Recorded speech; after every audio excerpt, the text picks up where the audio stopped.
যেদিন দেহের থেকে রুহুটা আলাদা হয়ে যাবে, যদি ভালো হয় তো ইল্লিন, যদি ভালো না হয় সিজ্জিনে চলে যাবে। কিন্তু খবরটা কি, রাসূল কোনদিন মিথ্যা কথা বলে নাই, ওয়াদা খেলাফ করে নাই। আল কবরু রাউযাতুম মিন রিয়াজিল জান্নাহ আও হুফরাতুম মিন হুফারিন নার। গুনাহগার হইয়া যদি কবরে যাও, রাসূল বলেন ওটা কবর না, ওটা জাহান্নামের আগুনের কুয়া। চারিদিক দিয়ে আগুন আর আগুন, দগ্ধ আগুনের মধ্যে, চারিদিক দিয়ে আগুনের মাঝে যখন তোমাকে ফালানো হইবে, ও এলাকাবাসী শুনে নেন, নতুন কবর যারা আশপাশে যান, বাড়ির পাশে কলা বাগান, বাঁশ বাগান, বাগানের পরে কবরের পাশে কিন্তু খবরদার গরু ছাগল বাঁধবেন না। কারণ গরু ছাগল কবরের আযাব টের পায়, অন্যান্য প্রাণীরা টের পায়, মানুষ আর জিন টের পায় না। কবরের মধ্যে আওয়াজ হয়, গরু ছাগল ঘাস না খায় ওই দিকে একটু নজর দিয়ে তাকায় থাকে, ছটফট ছটফট করে অস্থির হইয়া যায়। এজন্য বাজার কবর কিন্তু কবর না, রাসূলের ভাষায় চারিদিক দিয়ে আগুনের কুয়া হইয়া যাইবে। আর যদি নেককার হইয়া যাও, আলহামদুলিল্লাহ, কবরটা তোমার জন্য জান্নাতের বাগান হইয়া যাইবে। আধুনিক যুগের মানুষ, বিজ্ঞানের যুগের মানুষ, এই যুগের মানুষ কয় হুজুর আমরা এগুলা বাজে কথা বিশ্বাস করি না। এমন কিছু মানুষ আছে কয় হুজুর এগুলা বিশ্বাস করি না। কয় কেন বিশ্বাস করো না? কয় হুজুর মানুষ মারা যাওয়ার পরে 10 দিন পরে, 15 দিন পরে, 1 মাস পরে, 3 মাস পরে বহু কবর আমরা খনন করেছি, লাশ নিয়ে পুনরায় সাফ করেছি। কই হুজুর কবরে তো কিছুই দেখিনি, আপনারা খালি হুদে হুদে আমাদেরকে ভয় দেখান। জি জানাব, আপনার কথাটা যুক্তিসঙ্গত, যদি জ্ঞান থাকে তোমাকে বোঝানো একেবারেই সহজ।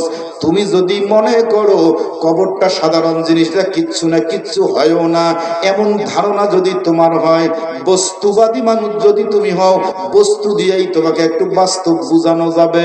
মাঝে মধ্যে তুমি না রাতের মধ্যে ঘুমায়া যাও, মাগরিবের নামাজের পরে একদিন ঘুমাইছো, হঠাৎ করে দেখো তোমার শত্রুরা স্বপ্ন মাধ্যমে তোমাকে ঘিরে ফেলেছে, তোমার বুকের পরে ছুরি লাগাইছে, রক্ত বের করে ফেলছে, তুমি চিল্লাইতেছো আমারে বাঁচাও, আমারে বাঁচাও, আমারে বাঁচাও। তুমি এমন জোরে চিল্লি করে কলিজাটা শুকায়া গেছে, হঠাৎ করে ঘুমটা ভেঙে গেছে, দেখো বিছানার মধ্যে বিবি বসে বসে তোমার জন্য পান বানাইতে আছে।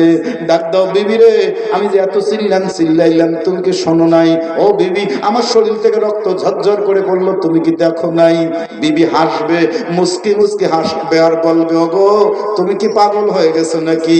আমি না তোমার বিছানায় বসা, কই আমি তো কিছুই দেখলাম না, এমন তো কোনো কিছুই দেখলাম না, কোনো আওয়াজই শুনলাম না। এবার কি বুঝে নিয়েছো? যেই আল্লাহ তাআলা তোমার নিজের বিছানায় শোয়াইয়া, যেই মালিক তোমার স্ত্রীর সামনে রাখিয়া তোমার শত্রু দিয়া কলিজার মধ্যে আঘাত দিতে পারে, কলিজার মধ্যে খুব লাগায়া, ছুরি লাগায়া রক্ত প্রবাহিত করতে পারে, তুমি চিল্লি করো, কেউ শোনে না। নিজের বিছানায় যদি এমন অবস্থা করতে পারে, বাড়ির পাশে কলা বাগান, বাঁশ বাগান, সুপারির বাগান, কবরস্থানের মধ্যে নিয়ে আমার আল্লাহ আযাব দিতে পারে। কথা কন ঠিক না? অবাজান, শুধু তাই না, যদি আপনি সুদ খাইয়া, ঘুষ খাইয়া, বেবিচার করিয়া, অন্যায় করিয়া এ জমিন থেকে বিদায় হয়ে কবরের জমিনে যাও, যদিও তোমার সন্তানরা দোয়া পড়বে বিসমিল্লাহি ওয়া আলা মিল্লাতে রাসূলিল্লাহ, যতই দোয়া পড়ুক না কেন, না না না, তোমার জন্য কাম হবে না। কবরের জমিনে রাখবে, দোয়া করবে, চলে যাবে। খবরটা কি শুনছনি? রাসূল বলেন গুনাহগারের কবরের জমিনে একটা না, দুইটা না, 99টা সাপ আল্লাহ জমা করিয়া রাখছে।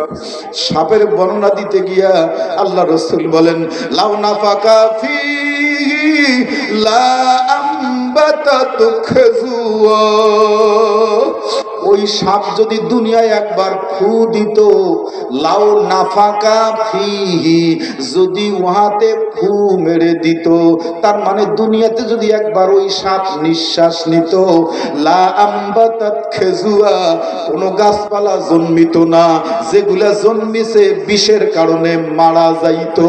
এত বিষাক্ত সাপ একবার ফু দিলে দুনিয়ার গাছগাছরা যদি মরিয়া যায়, এরকম 99টা সাপ কবরের জমিনে আছে, একবার যদি কাউকে কামড়ায়, আল্লাহ রাসূল বলেন 40 খরিফা, 40 বছরে ব্যথা কমবে না।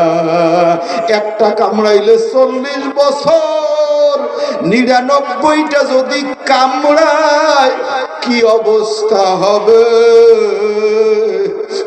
ভেবে চিনতে কিন্তু কবরে যাইও। শেষ কথা, এরপরে কোনো ওয়াজ নাই, এক যুক্তিতেই শেষ করে দেব।